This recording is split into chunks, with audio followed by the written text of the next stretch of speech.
BJP RSS वालों को अब मैं अच्छी तरह जानता हूं। इन पर थोड़ा सा दबाव डालो, थोड़ा सा धक्का मारो, डर के भाग जाते हैं ये लोग। जैसे उधर से ट्रंप ने एक इशारा किया, फोन उठाया, कहा मोदी जी क्या कर रहे हो, नरेंद्र सरेंडर। नमस्कार साथियों, कांग्रेस के शहजादे को आपने सुना। उनके हाव भाव और शब्दों के चयन से साफ दिखाई दे रहा है कि एक सांसद और लोकसभा में विपक्ष के नेता का आचरण किस स्तर का है। शब्दों के चयन से लेकर चेहरे के हाव भाव तक सब संसदीय और राजनीतिक मर्यादाओं से कोसों दूर है। और ये हाल इस व्यक्ति का 90 चुनाव हारने के बाद है। मतलब ये कि रस्सी जल गई लेकिन ऐंठ अभी तक नहीं गई है। परिवार से विरासत में मिले घमंड में चूर होकर ऑपरेशन सिंदूर को लेकर वे कहते हैं कि पीएम मोदी ने सरेंडर कर दिया, बीजेपी आरएसएस के लोग डर जाते हैं, पीछे हट जाते हैं। वैसे ये तय है कि उन्हें ये बातें टूल किट गैंग ने रटा कर भेजा होगा और इन्होंने भी वैसा का वैसा उगल दिया। लेकिन अब जबकि शुरुआत इन्होंने कर दी है तो चलिए समझने का प्रयास करते हैं कि कौन डर जाता है, कौन सरेंडर कर देता है। कहां से शुरुआत करें?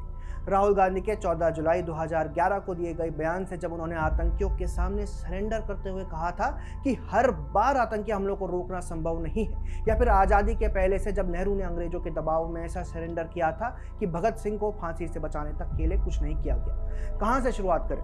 क्योंकि कांग्रेस की कायरता का इतिहास बहुत पुराना भी है और ताज़ा भी है। 1947 में मुस्लिमों से डरकर कांग्रेस ने देश के 2 टुकड़े कर डाले, देश के लोगों की छाती पर बंटवारे की रेखा खींच दी, देश के समृद्ध हिस्से मुसलमानों को दे दिए गए और डर ऐसा था कि इसके बाद भी सभी मुसलमानों को उस पाकिस्तान में नहीं भेज पाए जो हमारे ही देश से काटकर उनके लिए बनाए गए थे। खैर, इसे छोड़ देते हैं, 1947 के बाद से शुरू करते हैं। तो दोस्तों, 1947 में आज़ादी मिल गई थी, लेकिन कांग्रेस पार्टी और नेहरू अंग्रेजों के सामने ऐसे सरेंडर हुए पड़े थे कि आज़ादी के कई साल बाद तक देश मानो ब्रिटेन के पास गिरवी ही रखा हो। ब्रिटेन के दखल से ही भारत की सरकार चल रही थी। हालत ये थी कि सरकार बनाते समय मंत्रियों के नाम के अप्रूवल भी ब्रिटेन से लिए जाते थे। सिर्फ इतना ही क्यों, ब्रिटिश खुफिया एजेंसी के पास सरकार के फैसलों के अप्रूवल लेने के लिए ऑफिशियल्स भेजे जाते थे। और भी सुनिए, देश की खुफिया एजेंसी इंटेलिजेंस ब्यूरो यानी आईबी को आज़ादी के बाद भी ब्रिटेन की इंटेलिजेंस एजेंसी MI5 कंट्रोल किया करती थी। जी हाँ, ये सच है और इसी को असली सरेंडर कहते हैं राहुल गांधी जी। और ये भी सुनिए कि डर क्या होता है। कायरता ये होती है कि माउंट बेटन 60 के दशक तक भारत आता जाए और देश के फैसलों में सीधा हस्तक्षेप करता रहे, लेकिन नेहरू चुप बने रहते थे, भीगी बिल्ली की तरह उनके सामने बैठे रहते थे। राहुल गांधी बताएं कि कांग्रेस पार्टी का क्या डर था जो उनके नेता नेहरू ने 60 के दशक में कश्मीर पाकिस्तान को देने का विचार बना लिया था, जैसे कि इतिहासकार दावा करते हैं। जी हाँ दोस्तों, इतिहासकारों की माने तो 1962 में अगर चीन देश पर हमला ना कर देता तो शायद नेहरू पूरा कश्मीर पाकिस्तान को दे देते। चीन की बात आई है तो 1962 का युद्ध कैसे भूल सकते हैं। 1962 के युद्ध में कांग्रेस और नेहरू ने जो कायरता दिखाई वो कैसे भुलाई जा सकती है। हमारी सेना योग्य थी, सेना के पास क्षमता थी, इसके बाद भी नेहरू ने उसका पूरा उपयोग ठीक से नहीं किया और चीन के आगे सरेंडर कर दिया।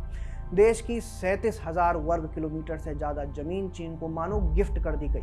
इसे असली सरेंडर कहते हैं, लेकिन राहुल गांधी ये नहीं समझेंगे क्योंकि आदमी अपनी समझ के अनुसार ही समझता है। ऑपरेशन सिंदूर में देश ने पाकिस्तान को जैसे रगड़ा, उसी को लेकर इसने सरेंडर की बात कही है। तो चलिए देखते हैं कि पाकिस्तान को लेकर कांग्रेस पार्टी ने कैसे कैसी कायरता दिखाई है।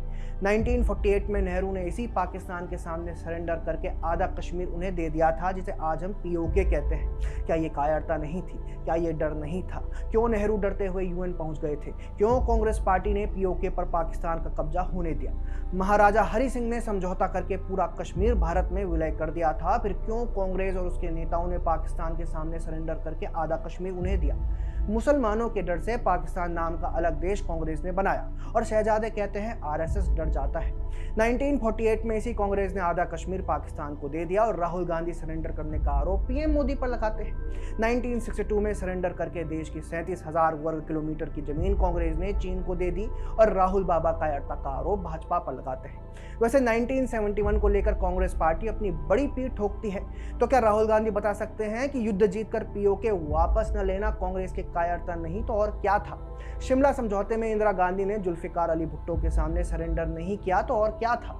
अगर सरेंडर नहीं था तो क्यों 93,000 युद्धबंदी यूं ही छोड़ दिए गए और अपने 54 युद्धबंदी तक वापस नहीं ले पाए? हो सकता है कि राहुल गांधी को इतना इतिहास पता ना हो, टूल किट से चलने वाले आदमी से ऐसी उम्मीद भी नहीं करनी चाहिए, तो कम से कम वे इतना तो बता सकते हैं कि 26/11 हमले के बाद उनकी सरकार ने क्यों सेना को एक्शन नहीं लेने दिया था, क्यों उन्होंने पाकिस्तान पर हमला नहीं किया।